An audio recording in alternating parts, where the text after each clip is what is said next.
에베소에서의 사역을 몇 주간에 걸쳐 보았죠.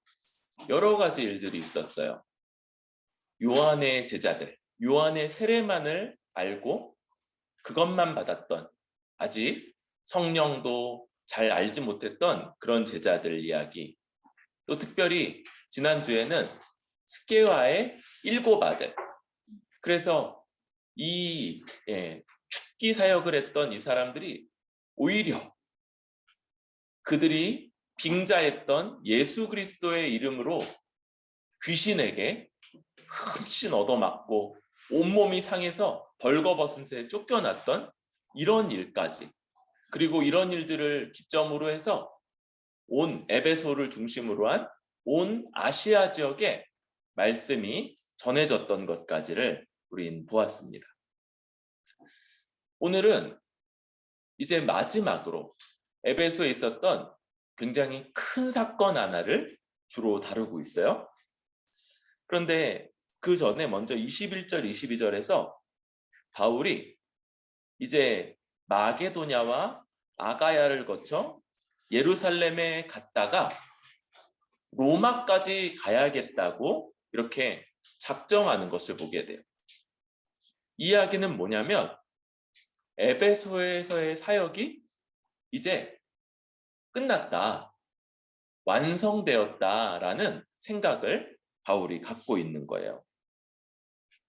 그러면서 먼저 디모데와 에라스도라는 이 2 사람을 마게도냐로 보내고 본인은 잠시 더 에베소에 남아있는 그런 상황이죠. 그런데 그때 에베소에 아주 큰 소동이 납니다. 이 소동의 중심에는 데메드리오라고 하는 사람과 은장색, 우리식으로 우리 시대의 말로 한다면 은세공업자예요. 은세공, 은을 가공하는. 그런데 그렇게 해서 뭘 만드냐면 아데미의 신상 모형을 만든다고 그래요. 그리고 그게 적잖은 벌이 아주 짭짤한 거죠. 그런 그 데메드리오가 일종의 그 은세공업자 길드의 대표 같은 역할이었던 것 같아요. 그가 직봉들, 또 그걸 영업하는 자, 그걸 갖다가 파는 사람들을 모아서 웅변을 합니다. 여러분, 지금 큰 위기가 닥쳤습니다. 우리가 이렇게 풍족하게 잘 살 수 있는 것 뭐 때문입니까? 바로 아데미 신전. 이 아데미는 그리스 로마 신화의 아르테미스예요. 아르테미스. 여신이고, 또 이 지역에, 이 에베소 지역에 아르테미스 숭배 중심지고 아주 거대한 신전이 있었어요. 그리고 그 신전 모형 혹은 아르테미스 여신 모형, 이런 것들을 만들어서 그거 파는 게 여기에 아주 주 수입원이었던. 그러니까 그것 때문에 우리가 아주 풍족한 생활을 하고 있지 않냐. 그런데 문제가 벌어졌죠. 26절. 바울, 이 바울이, 바울 성은 이씨가 아닙니다. 이 바울, 디스 바울. 그러니까 그 바울이 에베소와 또 거의 전 아시아, 여기서의 아시아는 우리가 생각하는 이 아시아 대륙 얘기가 아니고 소아시아라고 하는 터키와 이 터키 지방을 얘기하죠. 오늘날의 터키 지방. 그 터키 지방에 이 바울이 사람들을 권하여서 말하는 게 뭐냐면, 사람의 손으로 만든 것들은 신이 아니라, 사람의 손으로 만든 건 신이 아니다. 그죠? 우리가 십계명에서 이미 외웠죠? 오늘도 나눴던 이 십계명 같이 읽었던 말씀 속에서도 우상을 만들지 말라고 하나님이 명하셨고, 하나님 외에는 다른 신을 내게 있게 말라. 그런데 이 복음 전파가 그들에게 아주 직접적인 타격이 되고 있는 거죠. 그래서 그렇게 얘기하니까 27절 우리의 이 영업이 천하여질 위험이 있을 뿐 아니라, 그러니까 사람들이 그렇게 은세공에서 우상 만드는 일이나 그걸 파는 일을 천한 일, 왜요? 그렇게 보이지 않는 하나님을 섬기는 게 고상한 거고, 그런 우상 만드는 일은 천한 일이다라고 여길 뿐만 아니라 또 큰 아데미의 신전도 무시당하게 돼요. 이 아데미 신전에 전 소아시아 지역에서의 이 아데미 여신 숭배의 중심지였다고 그랬죠. 그리고 4월, 5월에 일주일 동안 열리는 큰 축제가 있었다고. 이 여신 축제, 아르테미시온이라는 그런 축제가. 이런 것들이 여기에 사람들이 몰려오는 것이 굉장히 중요했는데, 그래야지 사죠. 그런데 사람들이 안 오게 되는, 신전이 무시당하고 안 오게 되면 문제가 큰 거죠. 또 온 아시아와 천하가 위하는 그의 위엄도 떨어질까 하노라. 여러분, 이들이 만들어내는 거는, 그죠? 신전이나 신전 안에 있는 아르테미스 여신상의 모형이죠. 그런데 사람들은 그걸 가지고 그게 신과 같은 능력이 있고 자신들의 소원을 들어줄 거라고 그렇게 믿기 때문에 그걸 샀던 거죠. 더군다나 비싼 값에. 그런데 천하여진다, 위험이 떨어진다. 그건 뭐예요? 원래 아르테미스 신에 대한 관심도가 떨어지는 순간 자신들이 만든 그 모형 역시도 가치가 사라진다는 거. 이런 아주 연설을 통해서 사람들을 다 아주 막 격동하게 만들었어요. 그러자 28절에 그들이 이 말을 듣고 분노가 가득하면서 큰 소동, 시위가 됐어요. 이 사람들이 모여서.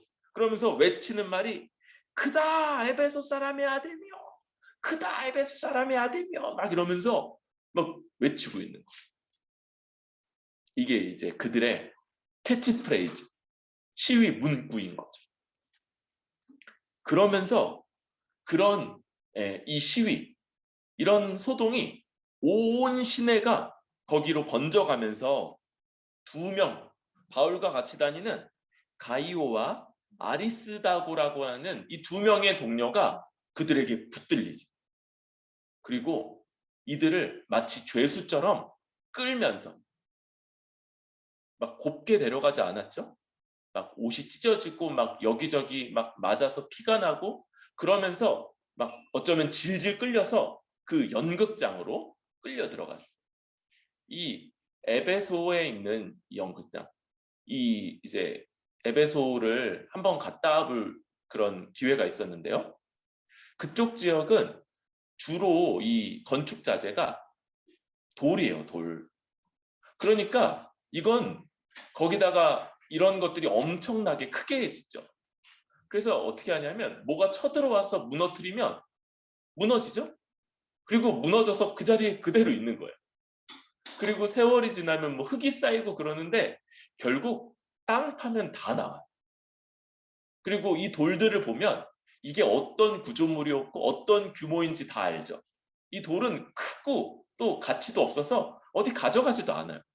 그냥 땅속에 다 묻혀 있는 거예요. 그러니까 이 지역에서의 이 유적 발굴은 돈 들여서 땅 파는 것, 땅을 얼만큼 깊게 팔 거냐 이것만 있지 유적은 결국 다 거기 있는 거.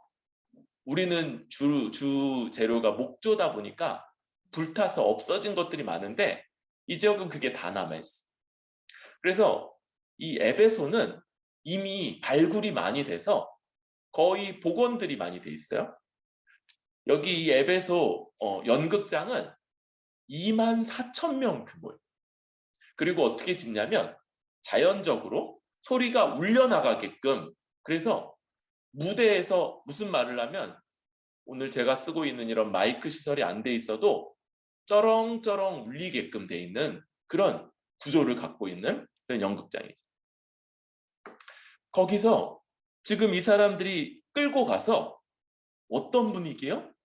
지금 자칫하면 저 가이오하고 아리스타고가 지금 죽임당할 그런 일촉즉발의 분위기인 거. 시위가 조금만 더 과격해지면 지금 안 그래도 막 흠씬 맞아 터지고 막 피나고 그런 이 둘이 생명을 잃을 수 있는 그런 상황인 거예요. 30절에 바울이 이 소리를 듣고 들어가려고 하는데 하나님의 제자들, 신자들이 그를 말리고요. 또 31절은 관리 중에 바울의 친구된 어떤 이들, 그러니까 이 시의 관리들도 바울에게 들어가지 말라고 그렇게 만류하면서 바울은 들어가지 않아요. 그래서 이 사건은 바울이 에베소에 있음에도 불구하고 바울은 거의 등장하지 않는 그런 사건이 되죠. 그런데 이 또 32절에 그렇게 24,000명 규모의 연극장에 사람들이 모여 있는데도 사람들이 어떤 이는 이런 말을, 어떤 이를 저런 말을 하니 모인 무리가 분란하면서 태반이나 어찌하여 모였는지를 알지 못하다. 그러니까 지금 이 은장색들이 주도하는 시위가 벌어지고 막 소리 지르면서 와 막 그러면서 갔는데 약간 그 무리 중에 대다수는 뭔지 잘 모르고 뭐야 그러면서 막 온 거예요.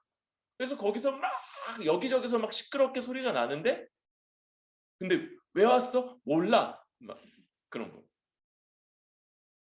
그런데 33절에 유대인들이 또 그 가운데 있었어요. 유대인들이 알렉산더를 권하여서 앞으로 밀어내요. 여러분 이게 무슨 분위기인지 알죠? 알렉산더는 약간 안 가려고 이렇게 버티고 있는데 유대인들이 막 밀어내는 거예요. 지금 왜 이렇게 밀어내는가 보니까 지금 이 사건은 바울과 바울의 복음을 전하는 동료들 그리고 기독교회 때문에 벌어진 일인 거죠. 지금 유대교가 자기들은 이 사건하고는 관련이 없다고, 우리는 바울이나 저기 잡혀온 가이오나 아리스타고하고는 상관이 없다고 이런 변명을 하고자 이 알렉산더한테 가서 얘기하라고 이렇게 미는 거예요. 그래서 알렉산더가 이렇게 버티다가 이렇게 앞으로 밀려나서 결국 단상에 서서 손짓하면서 제가 좀 말을 하겠습니다 이렇게 얘기하는데 사람들이 그가 유대인인 줄 알죠? 이 사람들에게는 이 지금 모인 시위의 주동자들에게는 기독교인들이나 유대교인들이나 별반 다를 바가 없다는. 그러니까 손짓으로 만류하면서 자기가 얘기하려고 그러는데 오히려 더 크게 소리를 지르면서 아까 그거 뭐예요? 크다 에베소 사람의 아데미여 이걸 막 외치는데 몇 시간? 2시간 동안이나. 안 그래도 한 명만 무대에서 말해도 쩌렁쩌렁 외치는 소리가 울려 퍼지는 그 극장에서 24,000명이 막 그다 아데미 사람의 뭐야? 그다 에베소 사람의 아데미여 그다 에베소 사람의 아데미여 막 이렇게 외치고 있는 막 아주 격앙되고 저 유대인 무리는 변명할 기회를 얻지 못하고 그러면서 지금 가이오와 아리스타고는 아주 위험한 그런 상황에 처해 있는. 그때 또 다른 한 사람이 등장을 하는데 드디어 서기장이라는 인물이에요. 서기장, 서기장이 다시 등장을 합니다. 이 서기장은 어떤 사람이냐면 도시의 최고 행정가예요. 그래서 시정부를 관할하는 최고위직이고 건축에 관한 사안을 책임지고 신상 세우는 일, 황제 숭배를 감당하는 사람이에요. 여러분, 에베소 역시도 소아시아 지방의 중심지고 로마의 점령지죠. 그래서 이 어떤 구조인 거냐면 로마 황제가 보낸 총독이 있고 그 시에서의 최고 지위를 가진 서기장이 있고 그 밑에 시 관리들이 있는 거예요. 그러니까 이 서기장은 어떤 사람이냐면 이 시에서는 자치권으로는 최고 권한을 갖고 있는 사람이면서 누구 눈치는 봐야 돼요? 로마 황제가 보낸 총독의 눈치는 봐야 되는 그 중간에 있는 사람이라고 할 수 있는 거예요. 이 서기장이 앞으로 나서서 연설을 하기 시작하는 거예요. 그럴 때 35절 무리를 진정시키고 이르되 에베소 사람들아 에베소시가 큰 아데미와 제우스에게서 내려온 우상의 신전지기가 된 줄을 누가 알지 못하겠느냐? 이 사람들을 달래고 있는데 뭐라고 달래는 거냐면 에베소시가 아데미 여신의 아주 특별한 그를 돌보는 그런 시고 신전지기다 이렇게 말하고요. 우리는 아데미 여신과 아주 특별한 관계에 있는 그런 시고 그런 사람들이잖아. 또 하나 바울이 뭐라고 그랬냐면 사람 손으로 만든 것들 그거 신이 아니다. 그런 것들 섬기면 안 된다 이렇게 말했었는데 지금 뭐라고 그러냐면 제우스에게서 내려온 우상 이 얘기를 하는 거예요. 이게 뭐라고 보냐면 그 에베소 외곽 지역에 떨어진 운석이라고 봐요. 운석이 떨어졌는데 사람들은 그런 것들을 아주 놀랍고 두렵고 뭐라고 얘기해요? 제우스 신이 직접 내려준 어떤 것이라고 보는 거예요. 그래서 그 떨어진 자리에 이 신전을 짓고 거기에 이 운석을 이제 놔두면서 이걸 이야기를 하는 거예요. 이건 뭐예요? 이건 사람이 만들어낸 게 아니죠. 하늘로부터 떨어졌고 그걸 사람들은 제우스가 직접 내려준 우상 이렇게 이야기하는 거예요. 그런 것들 뻔히 있는데 뭐가 다 사람의 손으로 만든 거라고 하느냐 이렇게 얘기하면서 이 사람들을 지금 이렇게 다독이고 있는 거예요. 이 일이 그렇지 않다 할 수 없으니 너희가 가만히 있어서 무엇이든지 경솔히 아니하여야 하리라. 지금 뭐 하는 거냐면 지금 너희가 지금 이 소동을 일으킨 그런 이야기들 그거 사실이 아니니까 그거는 상관하지 말고 그러나 너희 경솔히 행하면 안 된다. 너네 지금 가이오하고 아리스타고 저 사람들에 대해서 더 해를 가하거나 죽이거나 절대 그러면 안 된다. 이렇게 얘기합니다. 37절에 그럴 수 있는 이렇게 사람을 잡아 죽일 수 있는 그런 죄들을 얘기하는데 신전의 물건을 도둑질하지도 아니하였고 우리 여신을 비방하지도 아니한 이 사람들을 너희가 붙잡았으니 그래서 그렇게 붙잡아서 죽일 수 있는 두 가지 죄인 것 같아요. 신전의 물건을 도적질하는 건 아주 큰 죄로 여겨졌어요. 그래서 중범죄로 여겨져서 사형을 당하거나 아니면 재산을 다 몰수당하고 이 추방당하는 그 도시에서 추방당해서 절대로 돌아오지 못하게 되는 이런 아주 중범죄로 다뤄졌고요. 또 신에 대한 신성모독. 그래서 수호신을 비방하는 건 불경건한 죄라고 여겼고 이게 또 사형에 해당한다고 봤어요. 소크라테스가 사형을 당했을 때 그 근거가 하나는 그 아테네의 신들을 인정하지 않은 것, 또 하나는 젊은이들에게 아주 나쁜 사상을 주입한다. 이 두 가지 죄목으로 사형을 언도당했는데 그 전자가 그런 거예요. 신을 인정하지 않는 것, 비방하지 않는 것. 그런데 이 사람들은 그런 두 가지 일 중에 어떤 것도 한 적이 없다는 것. 그러니까 죽이면 아주 불법적인 일이 되죠. 특별히 데메드리오와 그와 함께 있는 직공들이 누구에게 고발할 것이 있으면 재판날도 있고 총독들도 있으니 피차 고발할 것이요. 지금 가이오나 아리스다고의 이름은 언급되지 않고 이 서기관이 누구 이름을 언급하냐면 데메드리오. 지금 누구에게 책임이 있다는 거야? 만약에 지금 자칫 잘못하면 데메드리오나 그가 대표로 있는 그 은장색 길드가 이 일에 책임을 져야 될 거다. 이렇게 얘기하고 있어. 그리고는 만약 너희가 뭐 문제가 있으면 공식적인 방식. 그래서 누구를 죽일 수 있는 권한은 그런 사형 언도는 로마 총독에게 있죠. 그러니까 총독에게 정식으로 가져가서 재판을 받거나 아니면 그 외에 무엇을 원하면 정식으로 민회에서 결정할지라. 사형 외에 다른 처벌이라든지 이런 문제들을 다루는 일은 민회에서, 그러니까 자치회 안에서 할 수 있었죠. 그러니까 그런 방식의 공식적인 방식으로 이 일을 처리해야 된다 얘기하는 거. 40절. 오늘 아무 까닭도 없는 이 일에 우리가 소요 사건으로 책망받을 위험이 있고. 그러니까 이 서기관에게 있어서 제일 걱정거리는 뭔 거예요?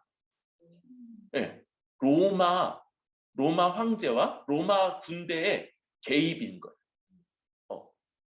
이게 시위가 폭력 사태로 번질 때 지금 반란 사건으로 여겨지면 로마 군대가 개입을 하고 이 대다수의 사람들이 죽게 되겠죠.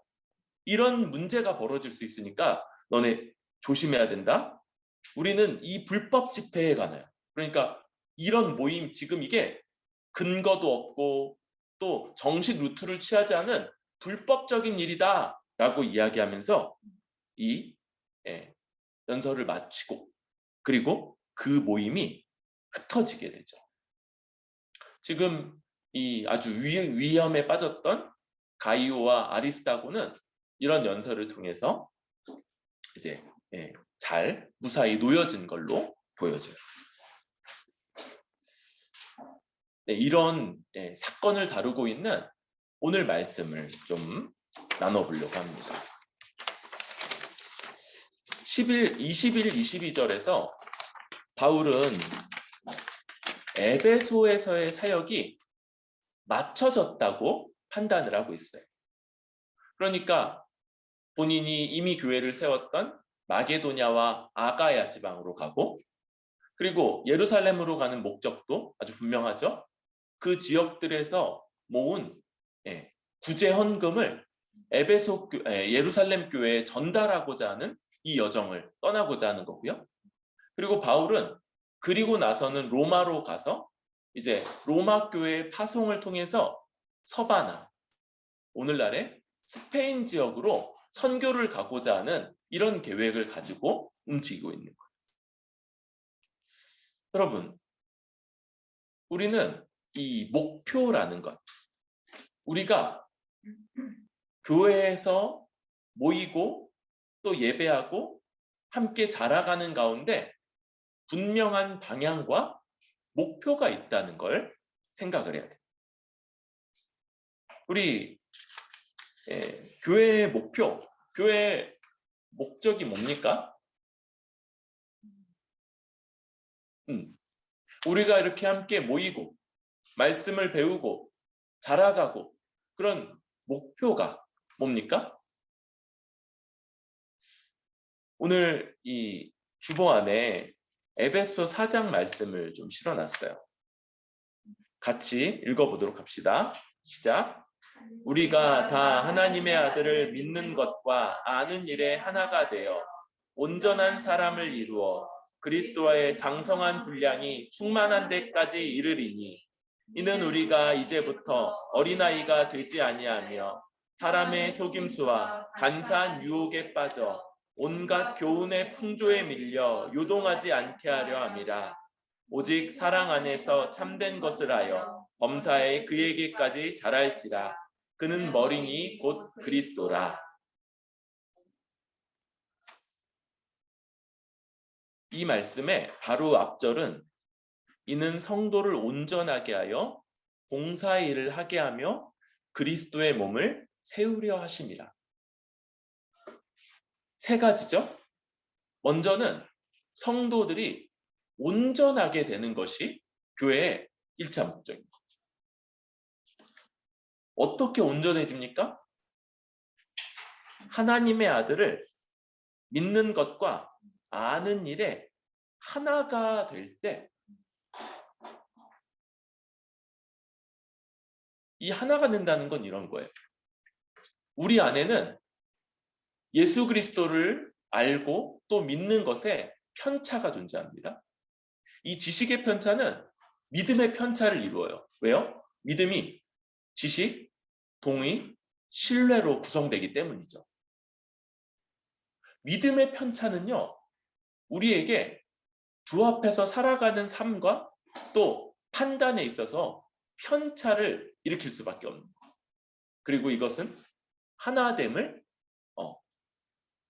약화시킬 수 있죠. 그런데 그리스도를 아는 일에 우리가 더 전진하는 거. 더 많이 아는 사람이 조금 비워내는 방식은 아니겠죠? 좀 까먹고 모르고 뭐 그래서 다 똑같이 모르는 방식은 아니고 다 같이 사도 바울이 알았던 것처럼, 사도 바울이 그래서 2년 반, 3년을 에베소에서 그 두란노 서원에서 가르쳤던 것처럼 그렇게 온전히 가르치는 그런 말씀으로 온전히 알아가고 또 알 뿐만 아니라 그걸 믿는 것. 이것이 온전한 사람을 이루어가는 교회의 첫 번째 목표. 그런데 거기에는 방해거리가 있습니다. 그 뭡니까? 어린아이가 되면 안 돼요. 장성한 분량의 반대인 어린아이. 그런데 어린아이는 어떤 사람이냐면 그냥 나이가 어린 사람이 아니고 사람의 속임수, 간사한 유혹에 빠져서요, 온갖 교훈의 풍조에 밀려 요동하는 사람. 여러분, 교회 안에 말씀을 굉장히 열심히 배우는 분들이 있어요. 그런 분들을 많이 봤어요. 그런데 어떻게 배우냐면요, 저기 가서 저걸 열심히 배워요. 또 어디 뭐가 좋대더라 그럼 거기 가서 그걸 열심히 배워. 저기 가서 저걸 열심히 배우고 그러면서 기준이나 복음의 진리 가운데 든든히 서가는 게 아니라 이리저리 요동하는 거. 복음의 가르침이 그렇다면 세상의 풍조나 세상의 가르침, 사람의 속임수는 더하겠죠. 이 세상의 이야기들을 그대로 믿고 따르고 그 영향을 받으면서 뭐가 좋대. 그러면 그거 막 해야 되는 거예요. 그러다가 유행은 금방 바뀌죠. 그럼 또 딴 거. 그러면 그게 너무 좋은 것처럼 그걸 추구하고 이렇게 이리저리 요동하는 거. 그러면 어떤 일이 벌어져요? 장성한 분량으로 자라가지 못하고 늘 배워도 어린아이, 계속 어린아이로 남아있는 그런 모습. 특별히 이렇게 이리저리 여러 교훈에 흔들리고 요동하면서 자라가지 않을 때 문제가 뭐냐면 사랑 안에서 참된 것, 이게 아까는 다른 번역 뭐라고 그랬어요? 봉사의 일을 한다. 이게 불가능하고 사랑 안에서 참된 것을 한다, 봉사의 일을 한다. 이건요, 한마디로 한다면 그렇게 진리를 힘써 배우는 가운데 다른 지체들을 섬기는 걸 말해요. 자기의 시간을 들이고 자기의 에너지를 들이고 자기의 돈을 들여서 다른 지체들을 위해서 살아가는 삶, 이게 봉사의 일이고 사랑 안에서 참된 것을 행하는 것. 이 일을 가장 잘하신 분이 한 분 계세요. 누구예요? 바로 우리 주님이시죠. 우리 주님이 어떤 일을 하시냐면 죽기 전날 밤에 허리에 이 끈을 동이고 그리고 수건으로 제자들의 발을 씻겨요. 이 발을 씻기는 일, 이게 가장 천한 하인들에게만 맡기는 일이라고 그러죠. 그 일을 우리 주님이 자신의 제자들을 위해서 하시는 거예요. 그리고 너희도 나와 같이 하라. 우리 서로 발만 씻긴다는 그 얘기 아니죠? 이게 다른 사람들을 위해서 자기 삶을 내어주어 섬기며 살아가라는 삶이에요. 그리고 그렇게 함으로써 궁극적인 목적이 뭐예요? 그리스도의 몸인 교회를 세워가는 것. 이게 교회의 목적입니다. 교회는요, 그 자체를 든든하게 세우는 목적을 가지는 그런 기관입니다. 교회는요, 그 목적이 다른 어떤 것을 하기 위한 수단이 아니고요. 그것 자체가 온전해지며 그것 자체가 든든하게 세워지는 것을 목적으로 가지는 그런 기관, 그런 공동체인 것. 이것이 교회가 가지는 아주 분명한 목적입니다. 첫 번째로 모든 진리, 모든 말씀을 가르쳐 온 성도들이 같은 지식, 같은 믿음에까지 다 이룰 수 있도록 도우며, 그럴 때 마땅히 아주 분명하게 나타나는 것이 무엇입니까? 우리 주님처럼 나를 희생하고 나를 내어주어서 다른 지체를 내 몸과 같이 사랑하는 모습, 이것이 나타남으로써 교회가 더욱더 든든하게, 견고하게, 온전하게 세워져 가는 이게 교회가 아주 분명하게 추구하는 바입니다. 여러분, 향방 없는 싸움, 이리저리 내가 뭘 위해서 살아야 할까? 무엇을 향해 가야 될까? 뭐 때문에 이렇게 모이고 말씀을 배우고 예배하고 뭐 때문에 배우고 있는지 아무 모른 채, 오늘 요즘 표현 그게 있죠? 무지성. 무지성적으로 그렇게 하는 게 아니고 지성적으로 분명한 목적을 알고, 그래서 이걸 내가 추구하고 있구나. 그럴 때 점검이 되지 않습니까? 내가 말씀을 어떻게 배우고 또 믿고 있는지, 그리고 그 말씀에 따라서 어떻게 수고하고 헌신하면서 다른 지체들을 돌보고 있는지, 그 결과 교회가 얼마나 더 든든해지고 견고해지며 그렇게 세워져 가는지. 여기서의 교회는 어떤 건물 얘기가 아니죠. 바로 우리 신자들이 더욱더 견고해지며 우리 하나됨이 더욱더 온전하게 드러나고 있는지, 이것들을 점검하는 것. 향방 없는 싸움이 아니라 분명한 방향과 목표를 가지고 달려나가는 우리들이 될 수 있기를 바랍니다. 그런데 그런 이 바울의 사역이 완성이 되자 세상의 반응이 나타나는 거예요. 세상의 반응. 여러분, 이 세상의 반응을 다루어 갈 때 먼저 이런 방향에서 좀 이야기를 시작해야 될 것 같아요. 여러분, 때로는 신자들이, 때로는 교회가 이 세상과의 관련성 속에서 교회의 방향과 목표를 오해했던 경험들이 많이 있습니다. 한 가지는 이런 거였어요. 거룩한 공동체, 가장 거룩한 공동체는 그런 불경거나 그런 예수 믿지 않는 사람들과 전혀 만나지 않는 그런 공동체라는 오해 속에서 저기 멀리 가서 세상을 등지고 고립된 공동체를 세웠던 것, 이런 것들이 많이 있어요. 아직도 미국에 그런 자신들이 손으로 짠 옷 이런 것들을 입고 다니는 그 아미시 공동체, 또 중세의 기도원 운동, 이런 것들이 이 분파주의, 기독교인들만 속하는 그런 다른 공동체를 세상과 분리되어 있는 그런 곳을 어디로 가서 물리적으로 분리되려고 했던 이런 시도들, 이런 것들이 한 가지 잘못된 거라고 할 수 있습니다.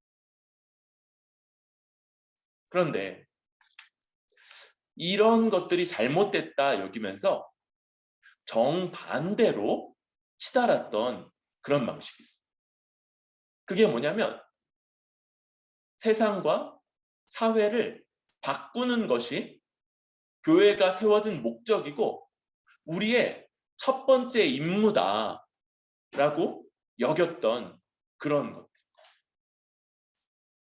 사회와 세상을 바꾸는 게 우리의 가장 주된 목표고 가장 주된 임무고 사명이에요. 그래서 어떻게 해야 되냐면 내가 세상에 나가서 어떻게 하면 세상을 바꿀 것인가.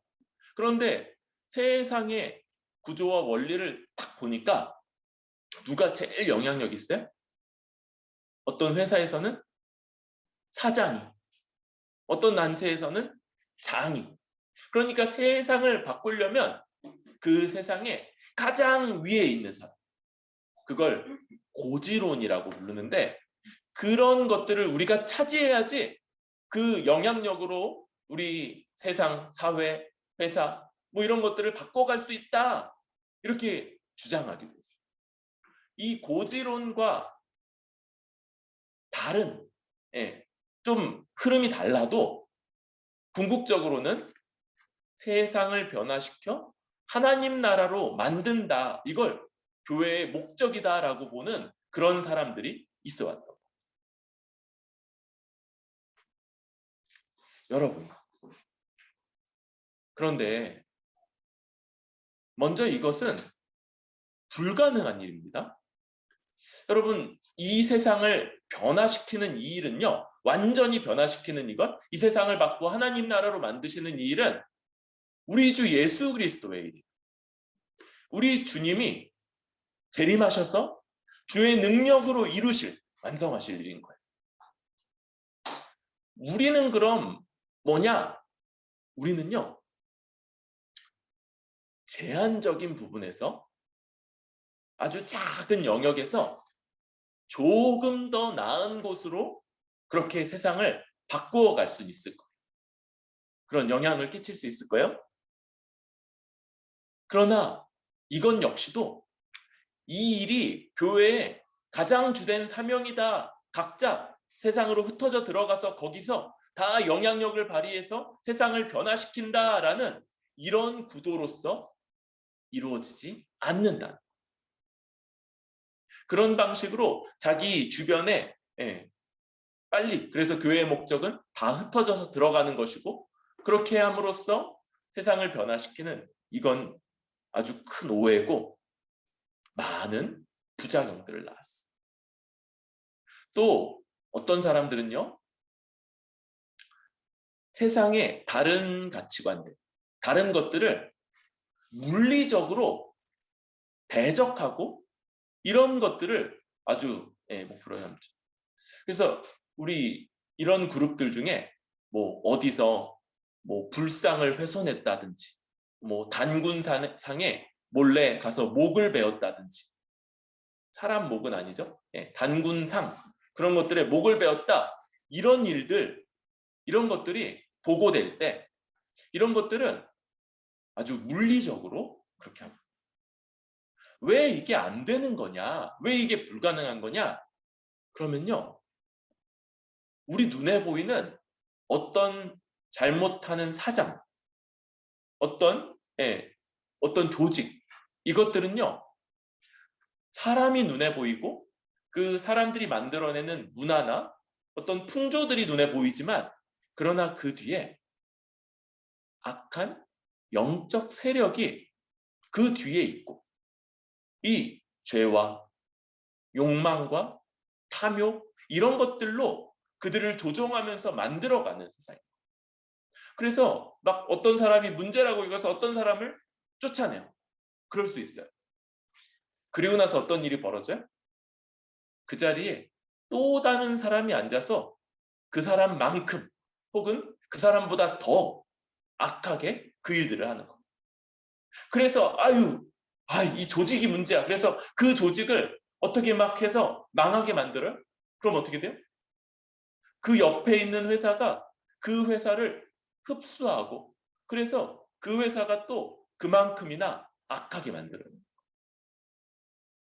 여러분, 이 세상에 아주 근본적인 원리, 근본적인 구조가 그 배후에 악한 영적 세력, 사탄의 무리가 이 세상 가운데 죄와 욕망, 탐욕을 무기로 하여서 사람들을 휘두르며 그 가운데서 만들어내고 있는 구조이기 때문에 그런 일들이 나타난. 성경은 이렇게 말을 합니다. 마귀의 관계를 능히 대적하기 위하여 하나님의 전신갑주를 입으라. 우리의 씨름은 혈과 육을 상대하는 것이 아니오. 눈에 보이는 사람들, 그 사람들이 만들어내는 구조들, 이거 놓고 싸우는 게 아니라는 거예요. 통치자들과 권세들과 이 어둠의 세상 주관자들과 하늘에 있는 악의 영들을 상대하는 거다. 우리 전투의, 영적 전투의 본질은 악한 영들을 대적하는 싸움인 거지.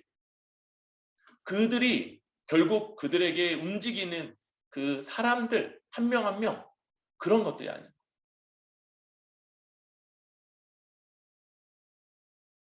물론 우리를 가장 힘들게 하는 사람은 우리 아주 가까이 있는 부하 직원이기보다는 가끔 부하 직원이 그럴 수도 있지만 우리 위에 있는 상관이죠. 그런 사람들이 우리를 가장 힘들게 하고 저 사람만 없으면 저 사람만 없으면 어떻게 되겠거니 이런 것들을 생각할 수 있지만 아니에요. 그런 식으로 해결되지 않아. 우리 기독교 안에서 이런 타종교를 향한 물리적 공격, 또 무슨 성시화 운동, 이런 아주 큰 오해가 우리는 불식되었죠. 기독교인이 대통령이 되면 우리나라가 잘 될 거다. 여러분, 이런 것들 또한 다 아주 헛된 기대였다는 게 이미 드러나고 있습니다. 이런 방식으로 영적 전투를 행하는 게 아니고 우리가 사람을 향하거나 사람이 만들어낸 어떤 구조들을 변화시키는 것이 아니라 우리의 싸움의 본질은 그 뒤에 있는 영적 실체들을 향한 것이기 때문에 우리는 우리의 싸움을 잘 싸우기 위해서 말씀이 말하는 하나님의 전신갑주를 입는 방식으로밖에는 이 싸움에 임할 수 없다는 것 또한 알아가야 되는 것이죠.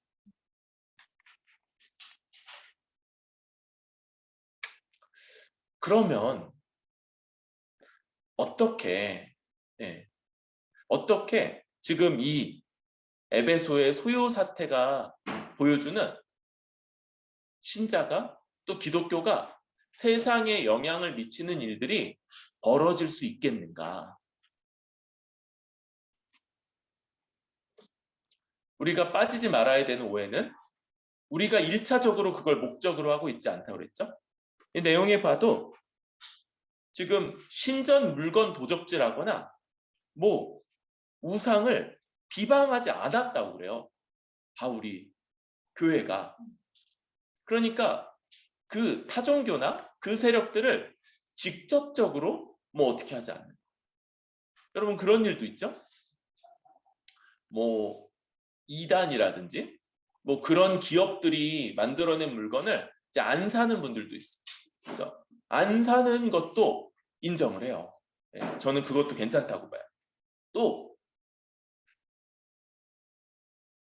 하나님이 신자들뿐만 아니라 불신자들도 먹이시고 살리시고 그들도 그렇게 한평생의 삶을 살아갈 수 있도록 허락하시는 분인데 우리가 불매운동 이런 것들을 막 펼침으로써 그런 것들을 적극적으로 끊는 게 꼭 옳으냐 이런 생각도 있어요.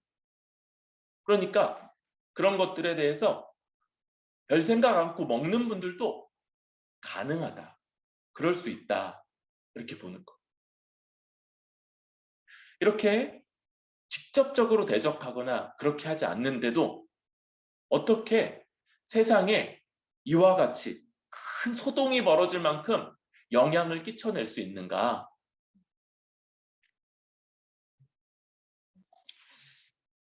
먼저는 하나님은 이 하나님의 주된 목표, 그리고 교회의 목표, 교회 자체를 세우시는 것을 통해서 그렇게 하신다는 것을 기억해야 됩니다. 여러분, 교회는 이 세상에 눈에 보이지 않지만 새 시대, 천국이 도래했음을 나타내는 그런 공동체입니다. 교회는요, 여러분, 물리적으로 또 재정적으로 어떤 권력에 있어서 부족할지 모르지만, 그러나 하나님 나라가 도래하지 않았으면 존재할 수가 없는 공동체예요. 그래서 교회 자체의 존재가 그냥 예배당이 저기 서 있는 그런 것이 아니라, 그 가운데 하나님의 말씀을 따라 힘써 그 말씀을 배우고, 그 말씀에 기초해서 자기를 희생하면서 다른 지체들을 섬기는 그런 삶이 나타나는 모습을 통해서, 그런 교회의 모습은 세상에 원래 존재할 수 없는 거지. 사탄의 영역인, 사탄이 다스리는 그런 세상 속에서 죄와 탐욕, 욕망이 그 주된 작동을 이루는 이 세상 속에서 감당할 수 없는 공동체, 그것이 원래 교회인 거예요. 그리고 교회는 그 가운데 이런 하나님의 백성인 교회만이 갖는 독특한 문화들을 이루어갑니다. 다른 사람들을 어떻게 돌보는가? 여러분, 어떻게 다른 지체들을 돌볼 수 있어요? 다른 지체, 오늘날 개인주의, 그래서 다른 사람들, 자기 자신을 드러내지도 않고 다른 사람들에 대해서도 별로 오픈하지 않죠. 다른 사람들에게 너무 많은 이야기를 하는 게 마치 예의 바르지 않은 것처럼 여겨지는 이 시대 가운데, 그러나 그런 방식으로는 함께 살아갈 수가 없어요. 우리는 훨씬 더 자기 자신을 분명하게 돼요. 자기의 약점, 부족함. 왜요? 그것들을 여기 있는 다른 지체들이 채워줄 걸 알기 때문에, 나를 돌봐줄 걸 알기 때문에. 특별히 경제적인 문제에 있어서도 우리는 자신을 드러냅니다. 내가 얼마나 충분히 있는지, 반대로 내가 얼마나 부족한지. 오늘날 이 부족한 건 부끄러움을 많이, 부끄러운 것들을 여기서, 그러나 감추지 않아요. 우리는 이 안에서 한 몸이기 때문에 그렇게 하는 거죠. 우리는 서로를 섬기기 위해서 독특한 문화들을 만들어갑니다. 그러면서 세상, 저 악한 영적 무리가, 영적 세력이 만들어내는 이 세상의 풍조를 대항하는 대항 공동체, 그리고 대안 공동체. 나는 저렇게 사는 게 아니라고 생각이 돼.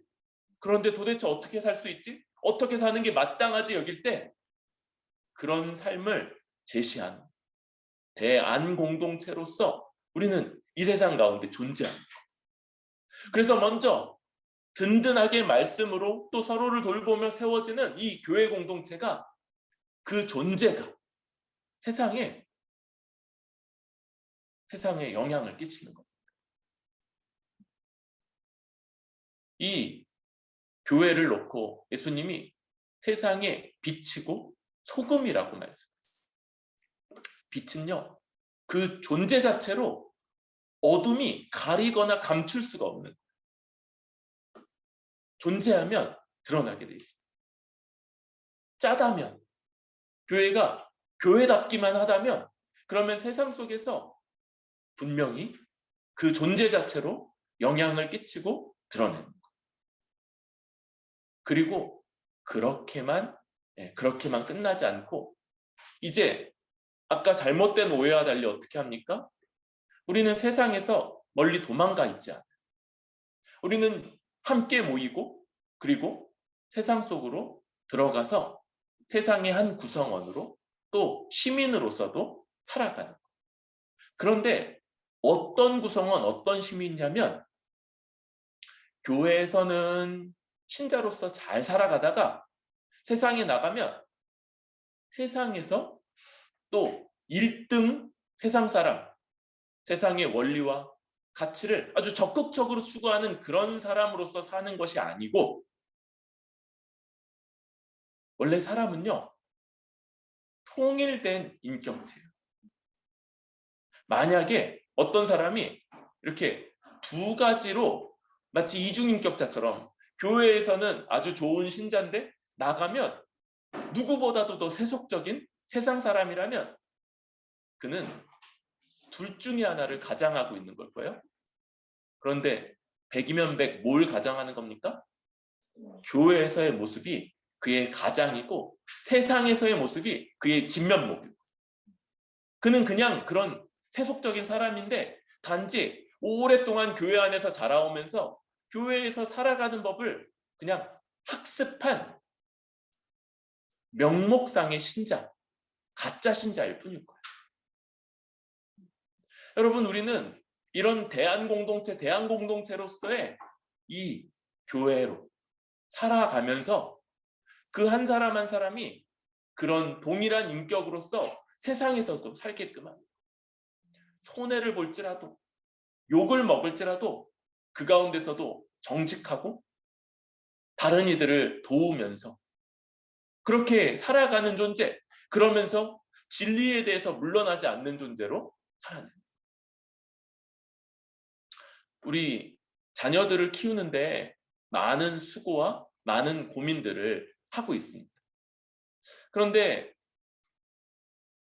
왜 그런 고민, 그런 것들을 하냐면 그 전까지 아이들이요, 교회에서 뭘 물어보잖아요. 그럼 예수님이요, 하나님이요, 성령님이요, 뭐 십자가요, 답을 잘해요. 아주 훌륭해요. 그리고 기도시키면 막 기도를 잘하게 돼요. 그리고 나서 학교에서 세상은 빅뱅에 의해서, 진화에 의해서 만들어졌고, 거기서 우리는 진화의 산물이며 원숭이의 우리 조상이고, 이런 것들을 잘 써내는 세상에, 이 사회에 세속적인 삶에 또 모범생으로서 살아가는 모습들을 보는 거예요. 여러분, 이런 것들은 불가능합니다. 우리 자녀들에게 그래서 세상에 여러 가르침들, 근데 피할 수는 없어요. 멀리 도망가는 건 맞지 않아요? 그 가운데서도 그 아이들과 그렇구나, 우리와는 생각이 다르구나, 그래서 대화하고 토론하고 각자의 근거들을 제시하면서 누가 더 근거가 많은지, 누구의 근거가 더 타당한지를 살펴보자, 이렇게 이야기할 수 있는 자녀들로 키워가보자. 이런 것들이 없으면 토론, 결국 가치관이 다른, 패러다임이 다른, 전제가 다른 두 세대, 두 곳에 몸담고 있는 사람으로서 통일성을 유지할 수가 없는 거예요. 우리 성인이 된 신자들 마찬가지입니까? 여기서 우리가 누구인지를 잘 배워가시기 바랍니다. 이곳에서 다른 사람들이 나의 약점을 보완해주는 이곳에서, 나에게 부족함이 있다면 얼마든지 나서서 채워주고자 하는 이곳에서 자신을 오픈하고 그 가운데서 자신이 채워짐을 경험하며 이곳에서 하나님 나라 백성으로서의 일관된 인격을 잘 세워갈 수 있기를 바랍니다. 어디까지? 적대적인 세상 가운데 나가서도 물러서지 않을 수 있을 때까지. 거기서도 내가 손해를 볼지라도, 욕을 먹을지라도, 거기서도 이 일관됨을 유지할 수 있을 때까지. 왜요? 교회가 계속 나를 지원함을 알기 때문에. 내가 거기서 실패하고 오더라도 여기서 나를 책임져 줄 사람들이 이렇게 있다는 걸 알기 때문에 때로는 아주 결정적인 선택. 정 그렇다면 내가 퇴사하겠습니다. 정 그렇다면 내가 물러나겠습니다. 라고 말해야 될지 모르지만 그래도 나는 망하지 않을, 이 공동체가 나를 먹여주고 살려주고 세워줄 것이기 때문에. 우리는 바로 이런 방식으로 이 사회에 영향을 끼치는 거예요. 먼저는 대항 공동체, 대안 공동체 이것을 만들어내고 지키고 유지함으로써 또한 그 가운데 한 명 한 명이 이제 아주 통일된 인격으로 그래서 호의적인 이 환경 속에서 자신을 아주 일관된 인격으로 세워가면서 그래서 적대적인 환경에 들어가서도 움츠러들지 않고 해야 될 말을 하고 또 지켜야 될 것을 지킬 수 있는 사람으로 설 수 있을 때까지 바로 이것이 교회의 목적, 교회 자신을 세워가는 것이 교회의 목적이라고 말하는 우리의 실체입니다. 그런 교회가 설 때, 온전히 세워질 때 이 세상이 이 에베소에서 나타난 소요 사태처럼 그렇게 요동할 것이고 그런 교회의 존재 때문에 거기에서 영향을 받게 될 것을 우리는 기대하고 소망합니다. 세상이 우리의 1차 목표는 아니지만 그러나 우리가 어디까지 갔는가를 보여주는 척도는 될 수 있을 것 같아요. 우리가 교회 자체를 세워간다는 이 교회의 목표를 적극적으로 추구해가는 가운데 세상에 영향을 미치기까지 그렇게 온전히 든든히 세워질 수 있는 뿌리 깊은 교회 되기를 소망합니다.